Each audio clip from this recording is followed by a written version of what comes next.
वरुड शहरातील केदार चौक परिसरात भाजीपाला विक्रेते व नगर परिषदमध्ये वाद झाला असून छत्रपती शिवाजी महाराज व महात्मा फुले यांच्या पुतळ्यासमोरील दुकाने हटवल्यानंतर भाजी विक्रेते संतापले आहे। तर या ठिकाणी यावेळी केदार चौक परिसरात मोठा वाद झाल्याचं पाहायला मिळालं। दात दुखताय किंवा दात नसल्यास दात बसवायचे आहे, काळजी करू नका। सर्व अत्याधुनिक सुविधेसह सुसज्ज असलेल्या डॉक्टर घोरपडे यांच्या दातांच्या दवाखान्याला आताच भेट द्या। आमचा पत्ता LIC office road, Pawde hospital जवळ, वरुड। यावेळी भाजी विक्रेते जे आहे ते संतापले होते, पाहूयात।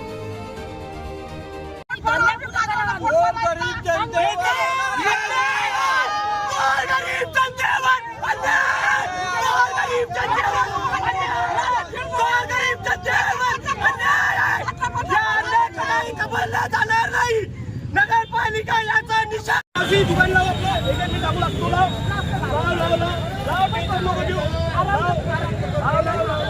कमवलेला भाजीपाला आणते, त्या भाजीपाल्यावर पोट निवारण करते, 4 लोक घरातले बोलते, त्यानंतर गटाच्या कर्जावर ते कर्ज भरते। म्हातारे लोक आहे, आपल्या आईच्या वयातले जुने लोक आहे, त्या लोकांना ब्रॅकेट टाकून हे करते। त्यानंतर माझ्यासारखा पत्रकार एक रुग्णसेवक बोलायला जाते, व्हिडिओ काढायला जाते, त्यावेळेस इथं एक पारसकर म्हणून नगरपालिकेचा अधिकारी तो हातचा मोबाईल हिसकावला जाते। त्याला एक संविधान एक जर नियमानं जर अधिकार लावले असेल तर संविधान वाचून येणं का अधिकारी लावलेले नाही आहे। आज या 2 पैसे कमावणाऱ्या लोकांना त्रास देऊन आले, हे किती निंदनीय आहे। आज आपल्याला सगळ्यांना वाटलं पाहिजे आपण 2 पैसे भाजीपाल्याचे त्याने जर त्याला जागा नाही देत असेल तर दुसरी जागा द्या। ते पण ते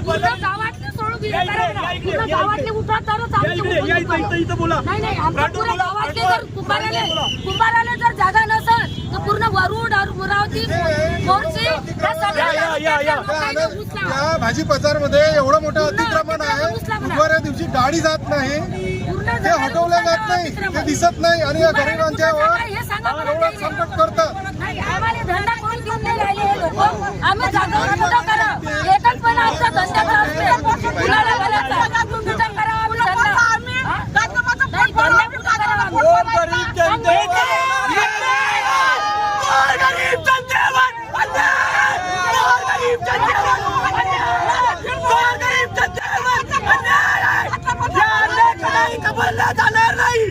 नगरपालिका याचा निशाण सर्वसामान्य गरीब लोक आपल्या व्यवसायावर पोट भरत आहे।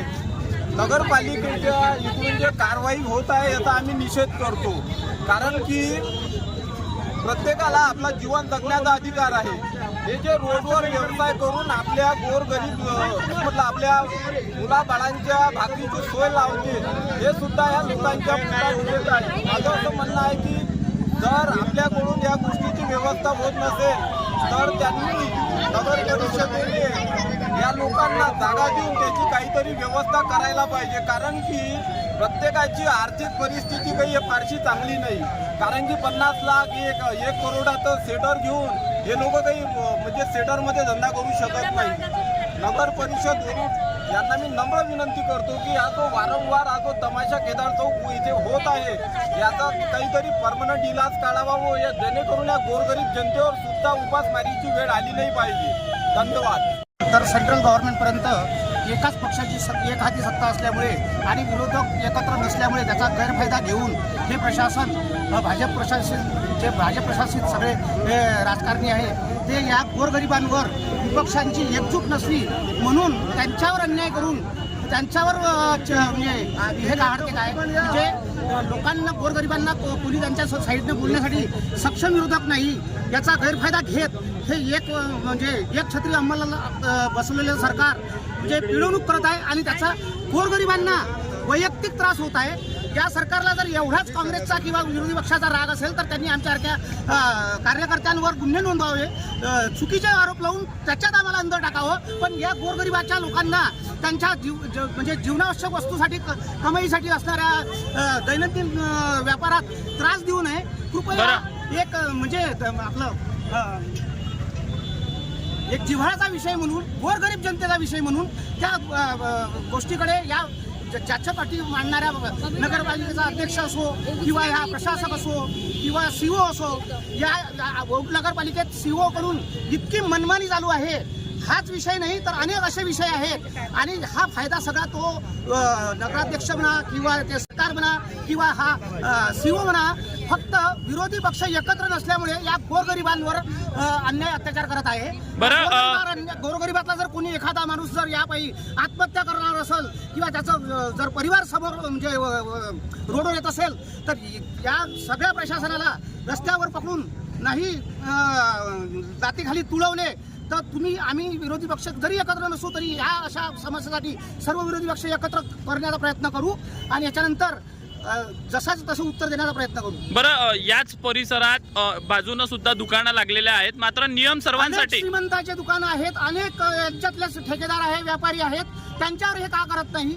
मागेही यांनी आपल्या बुधवार बाजारात चुकीच्या पद्धतीनं हुकुमशाही पद्धतीनं अतिक्रमण हटवलेलं आहे. त्याच्यात त्या गरिबांकडून बिचाऱ्यांकडून कोणी बोलायला विरोधी पक्ष सक्षम नसल्यामुळे एकटा काँग्रेस पक्ष किती विरोध करणार आहे. अनेक विरोधी पक्ष एकाच वेळी एका ठिकाणी एकत्र येत नाही. त्याच्यामुळे चुकीची झालेली कारवाई दाबण्यात आलेली आहे आणि ही हुकुमशाही आहे आणि त्या हुकुमशाहीचा आम्ही त्रास सहन करू शकतो पण या गोरगरिबांनी कोणाकडे पाहावं. त्यांचे लहान लहान लेकरं जर उद्या रोडवर आले.